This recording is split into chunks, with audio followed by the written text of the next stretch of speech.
Hi, good morning. നമ്മൾ ഇന്ന് നോക്കാനായിട്ട് പോകുന്നത് 9ാം ക്ലാസ് ബയോളജിയിലെ ആദ്യ ചാപ്റ്റർ ടു ലൈഫ് പ്രോസസ്, ജീവൽ പ്രക്രിയകളിലേക്ക് എന്ന ചാപ്റ്ററാണ്. അപ്പോൾ നമുക്ക് ചാപ്റ്ററിലോട്ട് പോകാം. ടു ലൈഫ് പ്രോസസ്, ജീവൽ പ്രക്രിയകളിലേക്ക്. അപ്പം നമ്മൾ ഈ ചാപ്റ്ററിൽ നോക്കാനായിട്ട് പോകുന്നത് ജീവികളെക്കുറിച്ച്, ജീവികളിൽ നടക്കുന്ന ചില കാര്യങ്ങളെ കുറിച്ചിട്ടൊക്കെയാണ് ഈ ചാപ്റ്ററിൽ നമ്മൾ പഠിക്കാനായിട്ട് പോകുന്നത്. നമുക്കറിയാം, മനുഷ്യനല്ല ഈ ജീവനുള്ള വസ്തുക്കളൊക്കെ ഉണ്ടാക്കുന്നത്, അല്ലേ? പലർക്കും പല വിശ്വാസങ്ങളാണ്. ചിലരൊക്കെ പറയുന്നത് ദൈവമാണ് സൃഷ്ടിക്കുന്നത്, ചിലർ പറയുന്നത് പ്രകൃതിയാലൊക്കെ ഉണ്ടാകുന്നതാണ്. ഓക്കെ, അത് അവരുടെ വിശ്വാസങ്ങളാണ്. ഏതായാലും പണ്ട് മുതൽക്കേ ആളുകൾ ജീവനുള്ളൊരു വസ്തുവിനെ ഉണ്ടാക്കാനായിട്ട് ശ്രമിച്ചിട്ടുണ്ടായിരുന്നു അവരുടെ ലാബുകളിൽ. അങ്ങനെ അതിൻ്റെ ഫലമായിട്ട് ഒരു സംഘം ഗവേഷകർ കൃത്രിമ രീതിയിലൂടെ സൃഷ്ടിച്ച ഒരു കൃത്രിമ ബാക്ടീരിയയാണ് ഈ കോളി എന്ന് പറയുന്നത്. അപ്പോൾ എന്താണ് ഈ കോളി എന്ന് പറഞ്ഞാൽ? ഈ കോളി എന്ന് പറഞ്ഞാൽ മനുഷ്യനിർമ്മിതമായിട്ടുള്ള, അതായത് മനുഷ്യർ കൃത്രിമ രീതിയിലൂടെ സൃഷ്ടിച്ച ഒരു കൃത്രിമ ബാക്ടീരിയയാണ് ഈ കോളി എന്ന് പറയുന്നത്.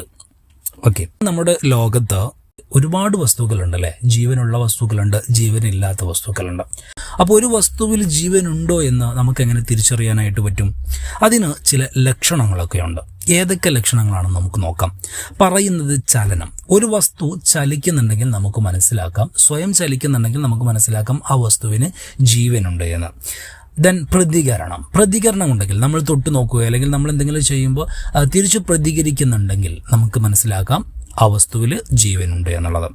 ദെൻ പറയുന്നത് ശ്വസനം. അപ്പോൾ നമ്മൾ മനുഷ്യന്മാർ, ജീവികളൊക്കെ ശ്വസിക്കുന്നുണ്ടല്ലേ? അപ്പോൾ ശ്വസനം ഉണ്ടെങ്കിൽ നമുക്ക് മനസ്സിലാക്കാം അതിൽ ജീവനുള്ളതാണ് എന്ന്. ദെൻ വളർച്ച. സസ്യങ്ങളൊക്കെ വളരുകയാണ് ചെയ്യുന്നത്, അല്ലേ? അപ്പം നമുക്ക് മനസ്സിലാക്കാം വളരുന്നുണ്ടെങ്കിൽ അതിന് ജീവനുണ്ട് എന്ന് മനസ്സിലാക്കാം. ദെൻ മറ്റൊന്നാണ് പ്രത്യുൽപാദനം, അല്ലേ? അതിൻ്റെ തലമുറയെ സൃഷ്ടിക്കുന്നുണ്ടെങ്കിൽ അല്ലെങ്കിൽ പ്രത്യുൽപാദനം ചെയ്യുന്നുണ്ടെങ്കിൽ നമുക്ക് മനസ്സിലാക്കാം അതിന് ജീവനുണ്ട് എന്ന്. അപ്പോൾ ഒരു വസ്തുവിൽ ജീവനുണ്ടോ എന്നറിയാനുള്ള ചില ലക്ഷണങ്ങളാണ് ചലനം, പ്രതികരണം, ശ്വസനം, വളർച്ച, പ്രത്യുൽപാദനം. അപ്പോൾ ഈ തുടങ്ങിയ ലക്ഷണങ്ങളൊക്കെ ഉണ്ടെങ്കിൽ ഒരു വസ്തുവിൽ നമുക്ക് ഈ ലക്ഷണങ്ങളൊക്കെ കാണാൻ പറ്റുകയാണെങ്കിൽ നമുക്ക് മനസ്സിലാക്കാം ആ വസ്തുവിൽ ജീവനുണ്ട് എന്ന്. ഓക്കെ, ഇത്ര മനസ്സിലായല്ലോ. അപ്പം നമ്മൾ പറഞ്ഞ രണ്ട് കാര്യങ്ങളാണ്. ഒന്ന് ഈ കോളി എന്ന് പറഞ്ഞാൽ മനുഷ്യൻ നിർമ്മിച്ചെടുത്ത ഒരു ബാക്ടീരിയയുടെ പേരാണ്. അതുപോലെ ജീവനുണ്ടോ എന്നൊരു വസ്തുവിൽ നമുക്ക് ചെക്ക് ചെയ്യാൻ പറ്റുന്ന ചില ലക്ഷണങ്ങളാണ് ചലനം, പ്രതികരണം, ശ്വസനം, വളർച്ച, പ്രത്യുൽപാദനം തുടങ്ങിയവ. ഇനി നമ്മൾ പറയുന്നത് കോശം. ജീവനുള്ളൊരു വസ്തു എടുക്കുകയാണെങ്കിൽ, ഇപ്പോൾ മനുഷ്യനാവട്ടെ അല്ലെങ്കിൽ ജന്തുക്കളാകട്ടെ എന്തോ ആവട്ടെ, ജീവനുള്ളൊരു വസ്തുവാണെങ്കിൽ അതിൽ അടിസ്ഥാനപരമായിട്ടുള്ള ഒരു ഘടകമാണ് കോശം എന്ന് പറയുന്നത്, അല്ലേ? ജീവന്റെ ഘടനാപരവും ജീവധർമ്മപരവുമായ അടിസ്ഥാന ഘടകമാണ് കോശം. ജീവന്റെ ഘടനാപരമാണ്, അല്ലേ? ജീവികളുടെ രൂപം നിർണ്ണയിക്കുന്നതിൽ പ്രധാന പങ്ക് കോശം വഹിക്കുന്നുണ്ട്. അതുപോലെ ജീവധർമ്മപരവുമായ അവരുടെ പ്രവർത്തനങ്ങൾ, ഇതിനൊക്കെ സഹായിക്കുന്ന അടിസ്ഥാന ഘടകമാണ് കോശം എന്ന് പറയുന്നത്. കോശങ്ങളിലാണ് ജീവന്റെ നിലനിൽപ്പിന് ആവശ്യമായിട്ടുള്ള രാസപ്രവർത്തനങ്ങൾ മുഖ്യമായി നടക്കുന്നത്. അപ്പോൾ ജീവനുള്ള വസ്തു എടുക്കുകയാണെങ്കിൽ ആ ജീവനുള്ള വസ്തുവിൽ കോശങ്ങൾ ഉണ്ടാകും. ആ കോശങ്ങളിലാണ് ജീവൻ ആവശ്യമായിട്ടുള്ള ചില രാസപ്രവർത്തനങ്ങൾ, കെമിക്കൽ റിയാക്ഷൻസ് നടക്കുന്നുണ്ട്. അതുകൊണ്ടാണ് ആ ജീവി ജീവനോടെ ഇരിക്കുന്നത്. ഇപ്പം ജീവനില്ലാത്തൊരു വസ്തുവിനെ എടുത്ത് പരിശോധിക്കുകയാണെങ്കിൽ അതിൽ കോശങ്ങളോ അല്ലെങ്കിൽ കോശത്തിൻ്റെ ഉള്ളിൽ നടക്കുന്ന രാസപ്രവർത്തനങ്ങളോ ഉണ്ടാകില്ല. ഓക്കെ, ഇനി നമ്മൾ പറയുന്നത് ബയോമോളിക്യൂളുകൾ. എന്താണ് ബയോമോളിക്യൂളുകൾ? കോശങ്ങളിൽ രാസപ്രവർത്തനം നടത്താൻ നിരവധി തന്മാത്രകൾ ആവശ്യമാണ്. ഈ പ്രധാനപ്പെട്ട തന്മാത്രകളെയാണ് ബയോമോളിക്യൂളുകൾ എന്ന് പറയുന്നത്. ഇപ്പം നമ്മൾ പഠിച്ചു, ജീവനുള്ളൊരു വസ്തു എടുക്കുകയാണെങ്കിൽ അതിൽ കോശങ്ങൾ ഉണ്ടാകും. ആ കോശങ്ങളിൽ ചില രാസപ്രവർത്തനങ്ങൾ, ജീവൻ നിലനിർത്താൻ ആവശ്യമായിട്ടുള്ള രാസപ്രവർത്തനങ്ങൾ നടക്കുന്നുണ്ട്. ഈ കെമിക്കൽ റിയാക്ഷൻസ് നടത്താൻ ചില തന്മാത്രകൾ ആവശ്യമാണ്. ഈ തന്മാത്രകളെയാണ് ബയോമോളിക്യൂളുകൾ എന്ന് പറയുന്നത്. ചില പ്രധാനപ്പെട്ട ബയോമോളിക്യൂളുകൾ നമുക്ക് പരിചയപ്പെടാം. കാർബോഹൈഡ്രേറ്റ് ഒരു തന്മാത്രയാണ്. ലിപ്പിഡുകൾ, പ്രോട്ടീനുകൾ, ന്യൂക്ലിക് ആസിഡ്, ഇതൊക്കെ തന്മാത്രകൾ. ഇതൊക്കെ നമ്മുടെ കഴിക്കുന്ന ഭക്ഷണത്തിലൂടെയൊക്കെയാണ് ഇത് നമുക്ക് ലഭിക്കുന്നത്. അപ്പോൾ ഇതൊക്കെ പ്രധാനപ്പെട്ട ബയോമോളിക്യൂളുകളാണ്, തന്മാത്രകളാണ്. ഇവയാണ് കോശങ്ങളിൽ ഈ കെമിക്കൽ റിയാക്ഷൻസ്, രാസപ്രവർത്തനങ്ങളൊക്കെ നടത്തുന്നത്. ഓക്കെ, ഇനി നമുക്ക് ഇതിന് ചില ഉദാഹരണങ്ങൾ നോക്കാം. കാർബോഹൈഡ്രേറ്റ്, അതിന് ചില ഉദാഹരണങ്ങൾ നോക്കുകയാണെങ്കിൽ നമുക്ക് പറയാൻ പറ്റും glucose, fructose, sucrose, starch, cellulose ഇവയൊക്കെ കാർബോഹൈഡ്രേറ്റുകൾക്ക് ഉദാഹരണമാണ്. ഇതൊക്കെ നമുക്ക് പല രീതിയിലുള്ള ഭക്ഷണങ്ങളിലൂടെയൊക്കെ ലഭിക്കുന്ന സാധനങ്ങളാണ് കേട്ടോ. ദെൻ രണ്ടാമത്തതാണ് ലിപ്പിഡുകൾ ഒരു ബയോമോളിക്കുളാണ്. അതിന് ഉദാഹരണം പറയുകയാണെങ്കിൽ കൊഴുപ്പുകൾ, എണ്ണകൾ. അപ്പോൾ കൊഴുപ്പുകളൊക്കെ അടങ്ങിയ ഭക്ഷണം, എണ്ണകളൊക്കെ അടങ്ങിയ ഭക്ഷണം കഴിക്കുമ്പോൾ നമുക്ക് കിട്ടുന്നതാണ് ഈ ലിപ്പിഡുകൾ എന്ന് പറയുന്നത്, തന്മാത്ര. ദെൻ പ്രോട്ടീൻ, എൻസൈമുകൾ, ഹോർമോണുകൾ, ആൻറ്റിബോഡികൾ ഇവയൊക്കെ പ്രോട്ടീനുകൾക്ക് എക്സാമ്പിളാണ്, ഉദാഹരണങ്ങളാണ്. ദെൻ ന്യൂക്ലിക് ആസിഡുകൾ, DNA, RNA ഇവയൊക്കെ ന്യൂക്ലിക് ആസിഡുകൾക്ക് ഉദാഹരണമാണ്. അപ്പോൾ ഇതൊക്കെയാണ് പ്രധാനപ്പെട്ട ബയോമോളിക്കുലർ. ചില പ്രധാനപ്പെട്ട പറഞ്ഞു, നമുക്ക് കുറച്ചും കൂടെ വേണമെങ്കിൽ നോക്കി നോക്കാം. ബയോമോളിക്കുകൾക്ക് കൂടുതൽ ഉദാഹരണങ്ങൾ നോക്കി നോക്കാം. വിറ്റാമിനുകൾ ബയോമോളിക്കുകളാണ്, അമിനോ ആസിഡ് ബയോമോളിക്കുകളാണ്, haemoglobin, chlorophyll, lactose, maltose, fatty acid, glycerol ഇതെല്ലാം ബയോമോളിക്യൂളുകൾക്ക് ഉദാഹരണമാണ്. ഇനി നമ്മൾ പറയുന്നത് മെറ്റബോളിസം. എന്താണ് മെറ്റബോളിസം എന്ന് പറഞ്ഞാൽ? ബയോമോളിക്യൂളുകളും മറ്റനവധി രാസഘടകങ്ങളും ചേർന്ന് നടത്തുന്ന പ്രവർത്തനങ്ങളിലൂടെയാണ് ജീവലക്ഷണങ്ങളെല്ലാം പ്രകടമാകുന്നത്. ഒരു ജീവിയിൽ നടക്കുന്ന അത്തരം രാസപ്രവർത്തനങ്ങളെ ഒന്നാകെ മുഴുവനായും മെറ്റബോളിസം എന്ന് വിളിക്കുന്നു എന്ന് പറയുന്നു. മനസ്സിലായി? നമ്മളിപ്പോൾ ഇത്രയും പറഞ്ഞു അല്ലേ, ഒരു ജീവിയിൽ എടുക്കുകയാണെങ്കിൽ ജീവിയിൽ കോശങ്ങളുണ്ട്, ആ കോശത്തിനകത്ത് കെമിക്കൽ റിയാക്ഷൻസ്, രാസപ്രവർത്തനങ്ങൾ നടക്കുന്നുണ്ട്. ആ രാസപ്രവർത്തനങ്ങൾ നടക്കുന്നത് തന്മാത്രകളാണ്. ഇത്തരം രാസപ്രവർത്തനങ്ങൾ മുഴുവനായിട്ട് നമുക്ക് എന്തെന്ന് പറയാം? മെറ്റബോളിസം എന്ന് പറയാം. മെറ്റബോളിസം എന്ന് പറഞ്ഞാൽ ഒരു ജീവിയിൽ നടക്കുന്ന രാസപ്രവർത്തനങ്ങളെ മുഴുവനായും ഒന്നാകെ നമുക്ക് മെറ്റബോളിസം എന്ന് പേര് പറയാവുന്നതാണ്.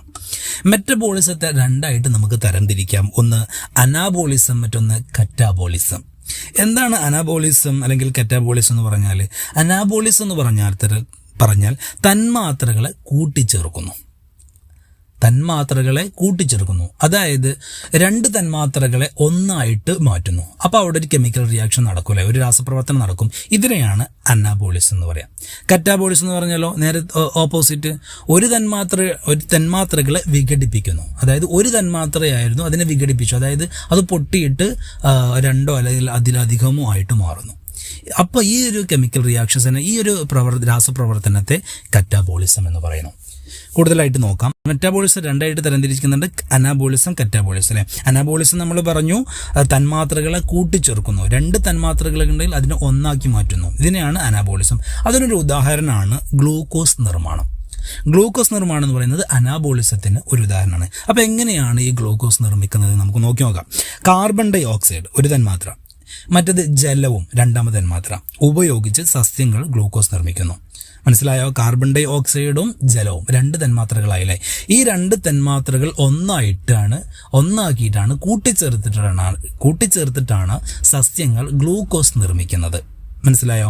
അപ്പോൾ ഇതിനെയാണ് അനാബോളിസം എന്ന് പറയുക, അതായത് തന്മാത്രകളെ കൂട്ടിച്ചേർക്കുന്നു. ഇതൻ രണ്ടാമതാണ് കറ്റാബോളിസം. അതിനൊരു എക്സാമ്പിളാണ് പ്രോട്ടീൻ വിഘടനം. എങ്ങനെയാണെന്ന് നോക്കാം. പ്രോട്ടീൻ വിഘടിച്ച് അമിനോ ആസിഡുകളായിട്ട് മാറുന്നു. അതായത് പ്രോട്ടീൻ ഒരൊറ്റ തന്മാത്ര മാത്രമേ അവിടെ ഉള്ളൂ.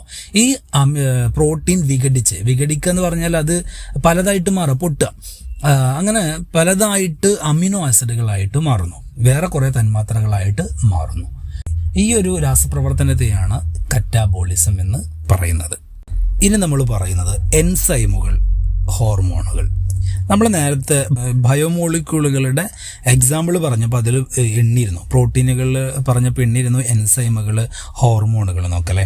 നമ്മൾ അതിനെ എടുത്തൊന്ന് പരിശോധിച്ച് നോക്കുകയാണ്. എൻസൈമുകൾ എന്താണ്? എൻസൈമുകൾ എന്ന് പറഞ്ഞാൽ ജീവികളിൽ ഓരോ നിമിഷവും നടക്കുന്ന അസംഖ്യം രാസപ്രവർത്തനങ്ങളുടെ വേഗത വർദ്ധിപ്പിക്കാൻ സഹായിക്കുന്ന തന്മാത്രകളാണ് എൻസൈമുകൾ എന്ന് പറയുന്നത്.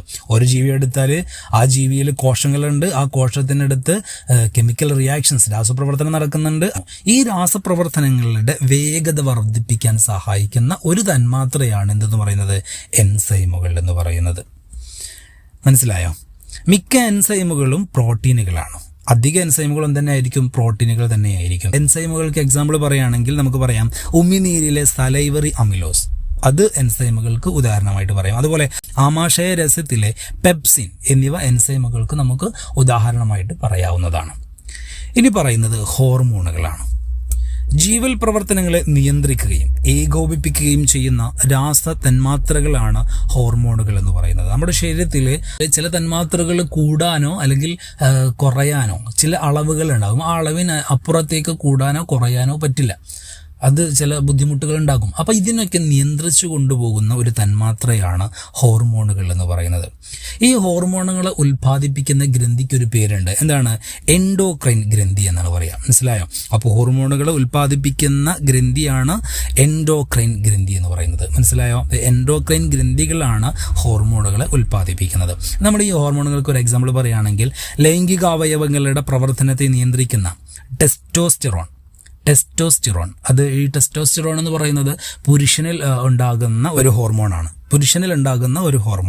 ഇനി സ്ത്രീകളെ നോക്കുകയാണെങ്കിൽ ഈസ്ട്രോജൻ, അതുപോലെ പ്രൊജസ്ട്രോൺ എന്നിവ സ്ത്രീകളിൽ ഉണ്ടാകുന്ന ഹോർമോണുകളാണ്. ലൈംഗിക പ്രവർത്തനങ്ങൾക്ക് നിയന്ത്രിക്കുന്ന ഹോർമോണുകളാണ്. അപ്പോൾ ഇതൊക്കെ നമുക്ക് ഈ ഹോർമോണുകൾക്ക് എക്സാമ്പിളായിട്ട് പറയാവുന്നതാണ്.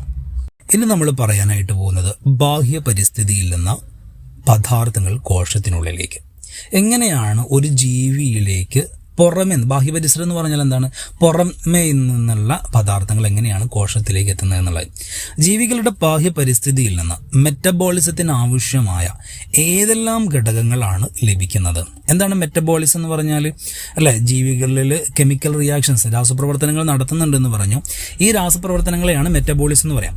അപ്പോൾ ഈ മെറ്റബോളിസത്തിന്, രാസപ്രവർത്തനങ്ങൾക്ക് നടക്കണമെങ്കിൽ ചില ഘടകങ്ങൾ ഈ ജീവികളുടെ പുറമേ നിന്ന് ലഭിക്കണം. എന്തൊക്കെയാണത് പറയുന്നത്? ജലം, ലവണങ്ങൾ, ഓക്സിജൻ, കാർബൺ ഡൈ ഓക്സൈഡ്. അപ്പോൾ ഈ ജലവും ലവണങ്ങളും ഓക്സിജൻ, കാർബൺ ഡൈ ഓക്സൈഡ് ഇതൊക്കെ പുറമേ നിന്ന്, ബാഹ്യ പരിസ്ഥിതിയിൽ നിന്ന് ജീവികളുടെ കോശത്തിലേക്ക് എങ്ങനെയൊക്കെയാണ് എത്തുന്നതെന്നാണ് ഇനി നമ്മൾ പറയാനായിട്ട് പോകുന്നത്. ഇനി നോക്കുന്നത് ബാഹ്യ പരിസ്ഥിതിയിൽ നിന്നും എങ്ങനെയാണ് പദാർത്ഥങ്ങൾ കോശങ്ങളിലുള്ളിലേക്ക് എത്തുന്നതെന്നാണ്. അതിൽ മൂന്ന് വസ്തുക്കളെയാണ് എടുക്കുന്നത്. ഒന്നാമത്തത് ഏകകോശജീവിയായ അമീബ, രണ്ടാമത്തത് ജന്തുക്കൾ, ഇപ്പോൾ മനുഷ്യരായാലും മൃഗങ്ങളൊക്കെ ആയാലും ജന്തുക്കൾ, ദെൻ മൂന്നാമത്തത് സസ്യങ്ങളിൽ. അപ്പോൾ ഒന്നാമത് നമ്മൾ എടുക്കുകയാണ് അമീബ. ഏകകോശജീവിയാണ് അമീബ എന്ന് പറയുന്നത്. അപ്പോൾ ഈ അമീബയിൽ അല്ലെങ്കിൽ ഏകകോശജീവിയിൽ എങ്ങനെയാണ് ബാഹ്യപരിസ്ഥിതിയിൽ നിന്നും പദാർത്ഥങ്ങൾ കോശങ്ങൾക്കുള്ളിലേക്ക് എത്തുന്നത് എന്നാണ് പറയുന്നത്. ഏകകോശജീവികളിൽ ബാഹ്യപരിസരത്ത് നിന്നും പദാർത്ഥങ്ങൾ കോശസ്തരത്തിലൂടെ കോശദ്രവ്യത്തിനകത്തേക്ക് പ്രവേശിക്കുന്നു. അപ്പോൾ ഏകകോശജീവികളിൽ ബാഹ്യപരിസരത്ത് നിന്നും പദാർത്ഥങ്ങൾ കോശസ്തരത്തിലൂടെ കോശത്തിനകത്തേക്ക് പ്രവേശിക്കുന്നു. എങ്ങനെയാണ്? അപ്പോൾ ബാഹ്യപരിസരം എന്ന് പറഞ്ഞാൽ ഈ ജീവിയുടെ പുറം ഭാഗം, ഈ കാണുന്ന കാപ്പി കളറുള്ള സാധനങ്ങളുണ്ടല്ലോ, ഇതിനെയാണ് ബാഹ്യപരിസരം എന്ന് പറയുന്നത്. അതായത് ഒരു ജീവികളുടെ പുറം ഭാഗങ്ങൾ, പുറമെ നിന്നുള്ള കാര്യങ്ങളാണ് ബാഹ്യപരിസരം എന്ന് പറയാം. ആ ബാഹ്യപരിസരത്തിൽ നിന്നും പദാർത്ഥങ്ങൾ കോശസ്തരത്തിലൂടെ കോശദ്രവ്യത്തിനകത്തേക്ക് പ്രവേശിക്കുന്നു. കോശസ്തരം എന്ന് പറയുന്നത് ഈ ജീവിയുടെ ഈ ബാഹ്യപരിസരം കണ്ടോ, ആ അതിരുണ്ടല്ലോ, ഈ അതിരിനെയാണ് എന്തെന്ന് പറയാം? കോശസ്തരം എന്ന് പറയാം. അപ്പോൾ ബാഹ്യപരിസ്ഥിതിയിൽ നിന്നും കോശസ്തരത്തിലൂടെ എങ്ങോട്ട് പ്രവേശിക്കുന്നു? കോശദ്രവ്യത്തിനകത്തേക്ക് പ്രവേശിക്കുന്നു. കോശദ്രവ്യം എന്ന് പറയുന്നത് അതിൻ്റെ ഉള്ളിലുള്ള കാര്യങ്ങൾ, അതിനുള്ളിലുള്ള ദ്രവമാണ് കോശദ്രവ്യം എന്ന് പറയുന്നത് കേട്ടോ. ഒരു കോശത്തിനകത്തെ ദ്രവത്തിനെയാണ് കോശദ്രവ്യം എന്ന് പറയുന്നത്. മനസ്സിലായില്ലേ? അപ്പോൾ എങ്ങനെയാണ് ബാഹ്യപരിസ്ഥിതിയിൽ നിന്നും പദാർത്ഥങ്ങൾ കോശസ്തരത്തിലൂടെ കോശദ്രവ്യത്തിനകത്തേക്ക് പ്രവേശിക്കുന്നു? ഇതെങ്ങനെയാണ് അമീബയിൽ, ഏകകോശജീവിയായ അമീബയിൽ നടക്കുന്നത്? ഓക്കെ, ഇനി അടുത്തതൊന്നാണ് ജന്തുക്കളിൽ എങ്ങനെയാണ് ബാഹ്യപരിസ്ഥിതിയിൽ നിന്നും പദാർത്ഥങ്ങൾ കോശത്തിനകത്തേക്ക് പ്രവേശിക്കുന്നതെന്ന് നോക്കാം. ബാഹ്യപരിസ്ഥിതിയിൽ നിന്നും സ്വീകരിക്കുന്ന പദാർത്ഥങ്ങൾ ചില മാറ്റങ്ങൾക്ക് വിധേയമായി കോശങ്ങൾക്കിടയിലെ ദ്രവത്തിലേക്ക് എത്തുന്നു. അവിടെ നിന്നും കോശസ്തരത്തിലൂടെ കോശദ്രവ്യത്തിലേക്ക് എത്തുന്നു. എങ്ങനെയാണ്? ബാഹ്യപരിസ്ഥിതിയിൽ നിന്നും സ്വീകരിക്കുന്ന പദാർത്ഥങ്ങൾ ചില മാറ്റങ്ങൾക്ക് വിധേയമായി കോശങ്ങൾക്കിടയിലെ ദ്രവത്തിലേക്ക് എത്തുന്നു. ഇപ്പം നമ്മളൊക്കെ കഴിക്കുന്ന ഭക്ഷണം എന്താണ്? അത് കഴിക്കുന്ന അതേ രീതിയിൽ എത്തുന്നില്ലല്ലോ. അപ്പോൾ ബാഹ്യപരിസ്ഥിതിയിൽ നിന്നും സ്വീകരിക്കുന്ന പദാർത്ഥങ്ങൾ ചില മാറ്റങ്ങൾക്ക് വിധേയമായിട്ട് കോശങ്ങൾക്കിടയിലെ ദ്രവത്തിലേക്ക് എത്തുന്നു. ഇതാണ് ഓരോ കോശങ്ങൾ, കണ്ടില്ലേ? ഇതൊക്കെയാണ് ഓരോ കോശങ്ങൾ. ഈ കോശങ്ങൾക്കിടയിൽ കാണുന്ന ഈ ചുവപ്പ് സാധനങ്ങളുണ്ടല്ലോ, അതാണ് കോശദ്രവം എന്ന് പറയുന്നത്. അപ്പോൾ ബാഹ്യപരിസ്ഥിതിയിൽ നിന്ന് സ്വീകരിക്കുന്ന കാര്യങ്ങൾ ഫസ്റ്റ് അങ്ങോട്ട് എത്തുന്ന ഈ കോശങ്ങൾക്കിടയിലെ ഈ ഒരു ദ്രവത്തിലേക്കാണ്, കോശങ്ങൾക്കിടയിൽ കാണുന്ന ആ ദ്രവത്തിലേക്കാണ് എത്തുന്നത്. അവിടെ നിന്നും കോശസ്തരത്തിലൂടെ കോശദ്രവ്യത്തിലേക്ക് എത്തുന്നു. കോശസ്തരം എന്ന് പറയുന്നത് ഏതാണ്?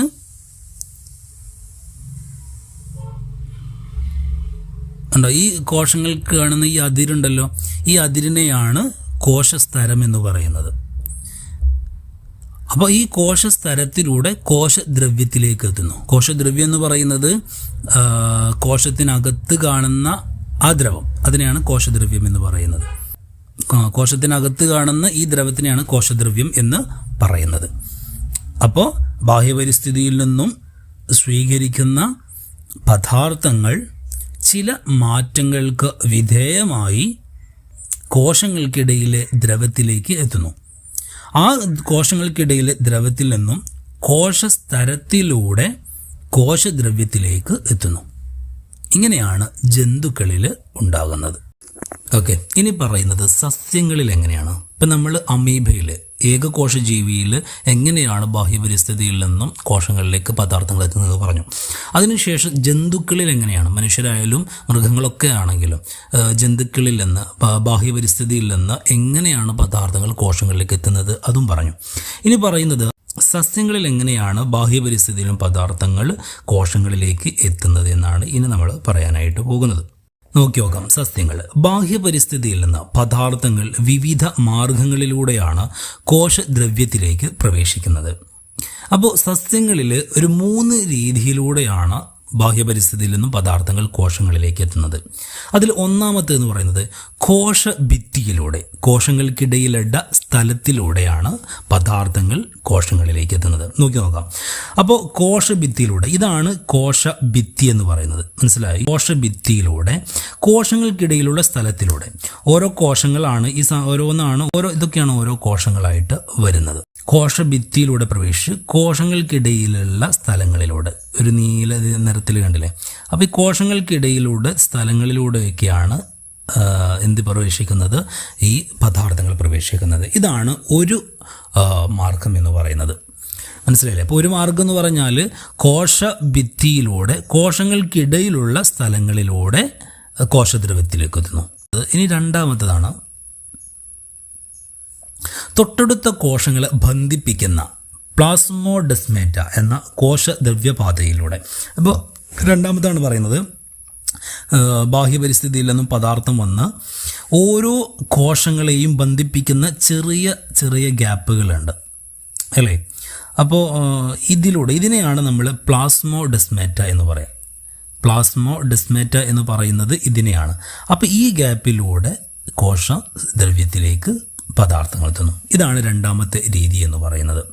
ഇനി മൂന്നാമത്തെ രീതിയാണ് ഓരോ കോശത്തിൽ നിന്നും മറ്റൊന്നിലേക്ക് പ്ലാസ്മ സ്തരത്തിലൂടെ. അപ്പോൾ ഓരോ കോശങ്ങളുണ്ട്, ഈ കോശങ്ങളിൽ നിന്ന് നേരിട്ട് എന്ത് ചെയ്യുക, പ്രവേശിക്കുക. കോശസ്തരം, പ്ലാസ്മ സ്തരം എന്ന് പറഞ്ഞാൽ ഈ ബന്ധിപ്പിക്കുന്ന ഓരോത്തിൻ്റെയും അതിർത്തി, ഈ അതിർത്തിയിലൂടെ നേരെ ഡയറക്റ്റായിട്ട് ഓരോന്നും എന്ത് ചെയ്യുക, പ്രവേശിക്കുക. എന്നിട്ട് കോശദ്രവ്യത്തിലേക്ക് എത്തുന്നു. ഇങ്ങനെ 3 രീതിയിലൂടെയാണ് സസ്യങ്ങളിൽ പദാർത്ഥങ്ങൾ കോശദ്രവ്യത്തിലേക്ക് എത്തുന്നത്. അപ്പോൾ ബാഹ്യപരിസ്ഥിതിയിൽ നിന്നും പദാർത്ഥങ്ങൾ 3 രീതിയിലൂടെയാണ് കോശദ്രവ്യത്തിലേക്ക് പ്രവേശിക്കുന്നത്. ഒന്നാമത് കോശഭിത്തിയിലൂടെ, കോശങ്ങൾക്കിടയിലെ സ്ഥലത്തിലൂടെ. രണ്ടാമത് തൊട്ടടുത്ത കോശങ്ങളെ ബന്ധിപ്പിക്കുന്ന പ്ലാസ്മോഡെസ്മാറ്റ, ആ ചെറിയ ചെറിയ ഗ്യാപ്പുകൾ മോഡൽ കാണുന്നില്ലേ, അതിനാണ് പ്ലാസ്മോഡെസ്മാറ്റ എന്ന് പറയുക. അതിലൂടെ കോശദ്രവ്യപാതയിലൂടെ എത്തുന്നു. ദെൻ മൂന്നാമതെന്ന് പറയുന്നത് ഒരു കോശത്തിൽ നിന്നും മറ്റൊന്നിലേക്ക് പ്ലാസ്മ സ്തരത്തിലൂടെ എത്തുന്നു. ഇങ്ങനെ 3 രീതികളാണ്. ഓക്കെ, ബാക്കി അടുത്ത വീഡിയോയിൽ പറയാവുന്നതാണ്.